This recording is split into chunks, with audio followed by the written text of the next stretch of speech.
आपकी फीड पर कभी ना कभी ऐसी वीडियो तो जरूर आई होंगी कि एलियन धरती पर आ गए हैं। एलियन धरती से कांटेक्ट करने के लिए सिग्नल भेज रहे हैं या फिर 3i एटलस धरती से टकराकर सब कुछ खत्म करने वाला है। ये वीडियो इतनी तेजी से वायरल होती हैं कि आम जनता तो इन्हें सच मानने लगी है। पता है क्यों? क्योंकि इन फेक वीडियोस पर लाखों में व्यूज होते हैं, जिन्हें देखकर हर कोई मानने लगता है कि वाकई में अगले साल दुनिया खत्म होने वाली है। लेकिन सवाल ये उठता है, क्या सच में 2026 में दुनिया खत्म हो जाएगी? आखिर क्या है इन वीडियो का सच और क्या है 3i एटलस? तो चलिए अपनी स्टडी से 3i एटलस पर फैल रही झूठी बातों का खुलासा करते हैं, वो भी फिगर्स एंड फैक्ट्स के साथ। तो चलिए डिटेल में जानते हैं। 3i एटलस की बात की जाए तो यह एक इंटरस्टेलर ऑब्जेक्ट है। इंटरस्टेलर ऑब्जेक्ट है यानी कि यह कोई ऐसा पिंड नहीं है जो हमारे सोलर सिस्टम में बना हो, बल्कि यह हमारे सोलर सिस्टम के बाहर से आया हुआ एक खगोलीय पिंड है। इसमें मौजूद 3i का मतलब है थर्ड इंटरस्टेलर ऑब्जेक्ट, यानी यह अब तक डिटेक्ट किया गया तीसरा इंटरस्टेलर ऑब्जेक्ट है। और इससे पहले ओमुआमुआ 2017 में एंड 2i बोरिसोव 2019 में डिटेक्ट किए जा चुके हैं। मगर अब आप सोच रहे होंगे कि इसे एटलस क्यों कहा जाता है। एटलस दरअसल उस सर्विस सिस्टम का नाम है जिसने इसे पहली बार देखा था, asteroid terrestrial impact last alert system. यह सिस्टम आकाश में तेजी से मूव करने वाले ऑब्जेक्ट्स पर नजर रखता है, ताकि अगर कोई डेंजरस बॉडी धरती की ओर आए तो समय रहते ही पता चल सके। असल में जब इसे डिटेक्ट किया गया तो सबसे पहले प्रोफेसर एबी लोइब ने कहा था कि यह कोई नॉर्मल ऑब्जेक्ट नहीं है। दरअसल इसका बिहेवियर बहुत ज्यादा एबनॉर्मल है और जिस तरह से यह ऑब्जेक्ट बिहेव कर रहा है, हो सकता है कि यह कोई एलियन ऑब्जेक्ट हो सकता है इसे किसी दूसरी सभ्यता ने हमारी सोलर सिस्टम की स्टडी करने के लिए भेजा हो। जैसे ही प्रोफेसर का यह बयान सामने आया, यूट्यूब पर मानो ऐसी वीडियो की बाढ़ सी आ गई। इनफैक्ट लोगों ने प्रोफेसर की बातों को समझना तक छोड़ दिया। वह सीधे सीधे बोलने लगे कि धरती पर एलियन आ रहे हैं। और यह काम कोई छोटे मोटे यूट्यूबर नहीं कर रहे थे। इनफैक्ट बड़े बड़े यूट्यूबर्स ने इसके बारे में वीडियो बनाए।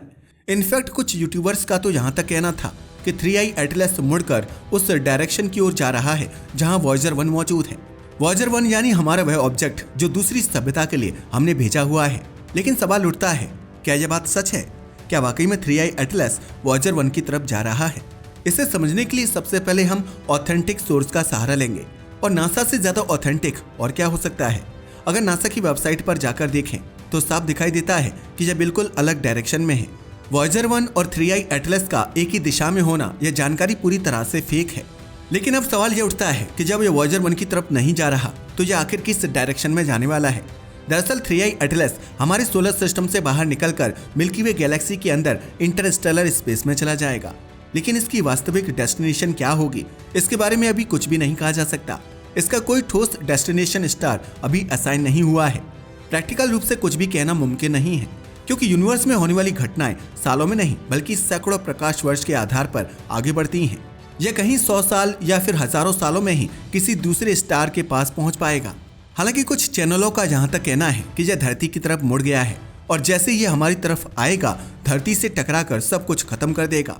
लेकिन यह बात भी बिल्कुल झूठी है। दरअसल 3i एटलस कभी भी धरती की तरफ आ ही नहीं रहा था, जिसका अंदाजा आप इस बात से लगा सकते हो कि जब इसे डिटेक्ट किया गया था तब यह मंगल ग्रह के सबसे करीब था और तब इसकी मंगल से दूरी लगभग 3 करोड़ किलोमीटर के आसपास थी। मंगल के बाद यह सूरज के सबसे नजदीक पहुंचा, जहां सूरज से इसकी दूरी लगभग 21 करोड़ किलोमीटर थी। लेकिन अब यह धरती के सबसे करीब से गुजरेगा। ऐसा माना जा रहा है कि 19 दिसंबर 2025 को जब 3i एटलस धरती के सबसे करीब पहुंचेगा तब 3i एटलस और धरती के बीच की दूरी लगभग 27 करोड़ किलोमीटर होगी।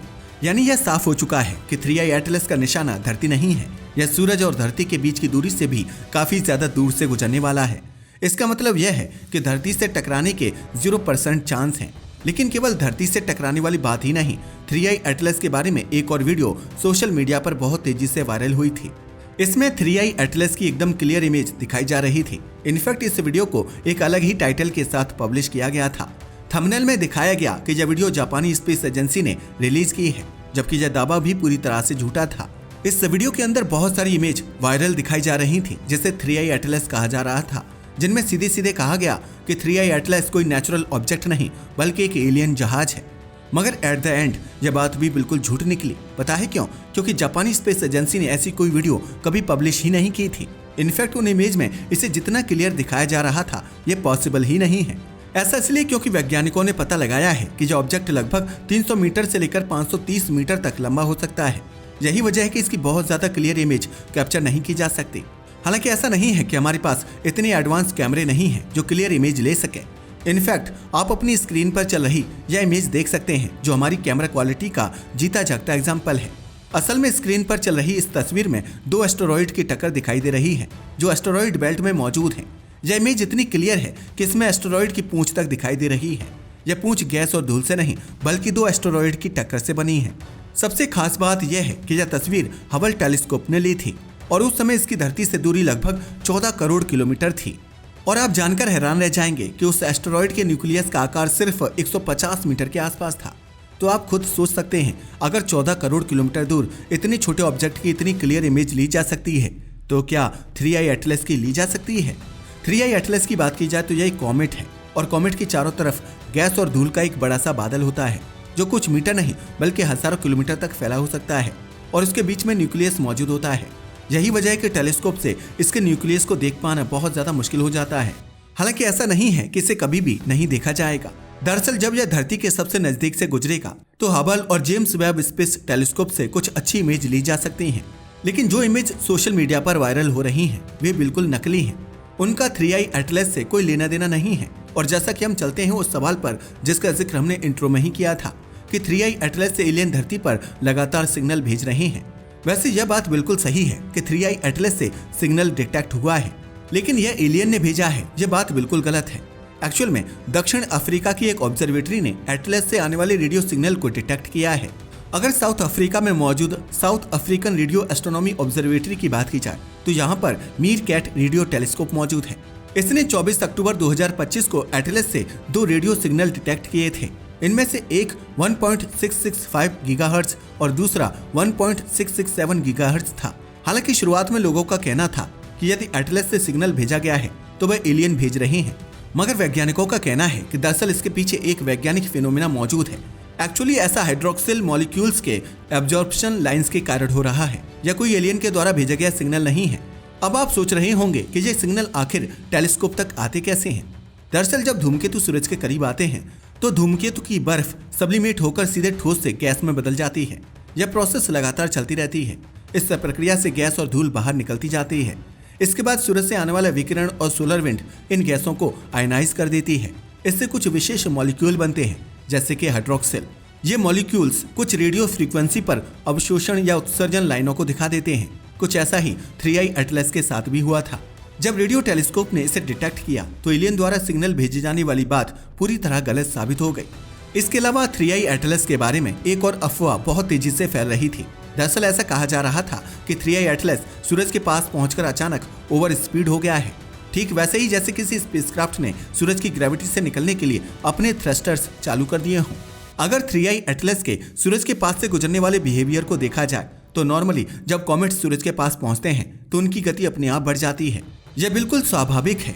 ऐसा इसलिए क्योंकि जब कोई कॉमेट सूरज के पास पहुंचता है तो उसके अंदर मौजूद बर्फ पिघलने लगती है और कॉमेट के अंदर से गैस और बर्फ के जेट्स बाहर निकलने लगते हैं। ये जेट्स बहुत ज्यादा पावरफुल होते हैं, इतने पावरफुल कि ये नेचुरल थ्रस्टर्स की तरह काम करते हैं। इस वजह से पिघली हुई गैस के बाहर निकलने से कॉमेट के मोमेंटम में बदलाव आता है और उसकी गति बढ़ जाती है। तो अब आप खुद ही समझ सकते हैं कि सूरज की गर्मी के कारण कॉमेट से निकलने वाले ये जेट्स उसकी स्पीड बढ़ा देते हैं। यही वजह है कि सूरज के पास इसके तेज होने की थ्योरी भी फेक है। फिलहाल 3i एटलस की बात की जाए तो इसकी कुछ नई तस्वीरें सामने आई हैं। इन तस्वीरों में इसके साथ जेट्स निकलते हुए दिखाई दे रहे हैं। लेकिन हैरानी की बात यह है कि कुछ लोग इन जेट्स को मिस्र के पिरामिड से जोड़ने लगे हैं, जबकि इसमें कोई सच्चाई नहीं है। फिर भी लोग इसमें बहुत ज्यादा इंटरेस्ट ले रहे हैं। इनफैक्ट लोगों का इंटरेस्ट इसलिए और बढ़ गया है क्योंकि नासा ने इसके बारे में कोई बड़ा अपडेट नहीं दिया है। ना ही अब तक नासा ने जेम्स वेब टेलीस्कोप या किसी अन्य बड़े मिशन के जरिए 3i एटलस की कोई हाई रेजोल्यूशन इमेज पब्लिक नहीं की है। यही वजह है कि 3i एटलस को लेकर अफवाहें पूरी दुनिया में फैलती जा रही हैं। लेकिन सच क्या है ये अभी भी पूरी तरह साफ नहीं है। यह ऑब्जेक्ट नेचुरल है या आर्टिफिशियल, ये तो आगे की रिसर्च से ही पता लगाया जा सकता है। मगर इतना तय है कि इस तरह का बिहेवियर करने वाला कोई ऑब्जेक्ट पहले कभी नहीं देखा गया था। यह बिल्कुल अलग है, ये बात बिल्कुल सच है। चाहे फिर इसका रंग बदलना हो, एंटी टेल बनाना हो या फिर रहस्यमयी जेट्स निकलना, यह ऑब्जेक्ट बहुत ज्यादा रहस्यमयी है। यही वजह है कि दुनिया भर की स्पेस एजेंसियां इस पर नजर बनाए हुए हैं। मगर हैरानी की बात यह है कि अगर सच में यह एलियन ऑब्जेक्ट हुआ तो क्या होगा? क्योंकि हम इंसान भी इंटरस्टेलर स्पेस में अपने कई मिशन भेज चुके हैं। क्या पता किसी दूसरी सभ्यता ने भी ऐसा ही कुछ किया हो। आखिरकार हमने भी वॉयेजर 1 को इंटरस्टेलर स्पेस में भेजा है।